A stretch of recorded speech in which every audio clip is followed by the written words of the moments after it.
So I'm here in my Rivian R1S.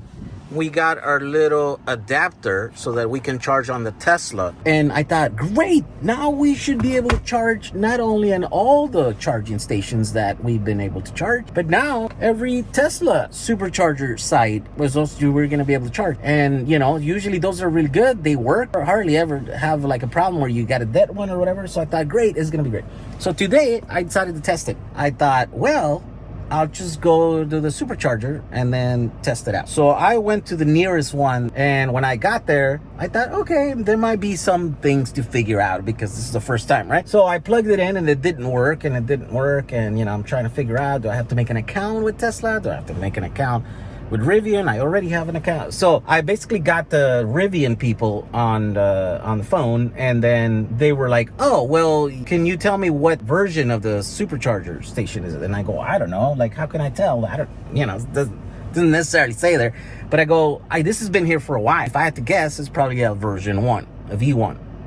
And he goes, oh, well, this is only compatible with V3 and V4 Supercharger. So then I went in there, little screen thing to check, and yeah, you can, you know, basically ignore the ones that are not compatible, and then it says like incompatible in the thing, right? So Supercharger site number 1, incompatible due to being a V1. So then I found a V2 or V3 or V4. I don't know. It doesn't say. It just says that it is compatible. I went there, and when I got there, so here's the problem with this V4 charger. Like, I can connect my thing, right? But only if I pull on a stall next to it, which means I'm gonna block one stall because that cable is not long enough. So this is a joke. This is not gonna work. There's a huge line. It's a Sunday afternoon, and so I'm like, holy crap, okay, I'll just have to wait. If it's a site that's empty, maybe you can like position your car like sticking halfway out, or, you know, blocking the thing or whatever. But on a site like today, that for some reason is really very busy because it's probably a V3 or a V4, which is probably what the Tesla people also want, because probably because of speed or something. There's a reason why that site was busier than the first site. That same reason why makes it really impossible, essentially impossible for you to use this, because even though you probably can connect the cable and connect it in here and then start a charging session, you can park your car in a way that you're not blocking somebody else, or causing just a major disruption in that super busy site. And I'm thinking like, well, that's gonna be everywhere. So this is pretty much useless right now unless you find a V3 or V4 site that is not very busy and you don't have a problem blocking the thing, taking over 2 stalls at the same time, that sort of stuff. So I almost didn't make it home. I wasted 16 miles of range going to 2 sites, Tesla supercharging sites, and I wasn't able to get this to work. And so just keep in mind that, right? This might be very useful later. Maybe a V4 maybe is the ones that got the longer cables. I don't know. I haven't looked into it. But if that's the case, if Tesla starts making stations that have the cable long enough for you to charge your Rivian, then this is going to become really useful. For as it is right now, useless. You can't. I had to run home. I'm charging at a whopping 2 miles an hour right now on my house. You know, I mean, I can charge faster, but, you know, that's what I have set up because it's the middle of the day. But I'm at exactly 0 miles in my car, so I have to put some charge in here. I'll ramp up the speed maybe once we hit the, you know, off peak or whatever. But right now, you know, if this is the only car I had, the Rivian right here, I'd be stuck. I wouldn't be able to go anywhere. It's Sunday afternoon.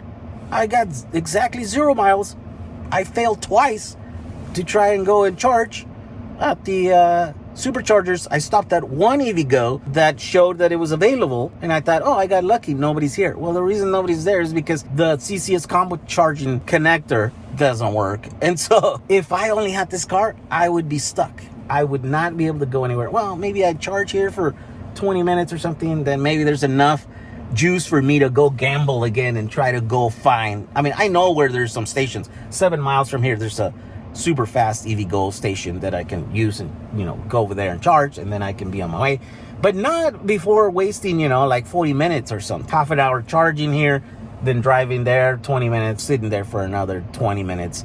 That's if there's not a line right? So I'm thinking like an hour, probably an hour and a half you would waste. And so this is where we're at right now. We're charging electric cars. It's very, very painful if you find yourself with, having to go somewhere and not charging. Right now, luckily this is not the only car. I have another Rivian right there that's got about 200 miles of range right now. If I needed to go anywhere, I'll just take that one, right? But just keep that in mind. This thing, don't think it's gonna save you.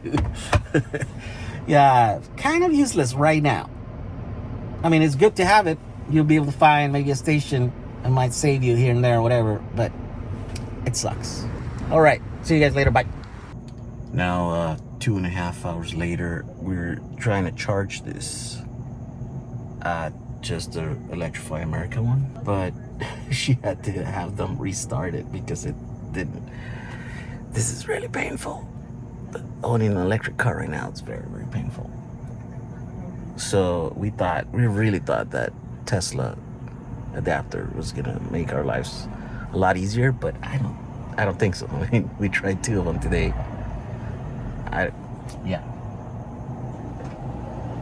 This is just what you have to put up with.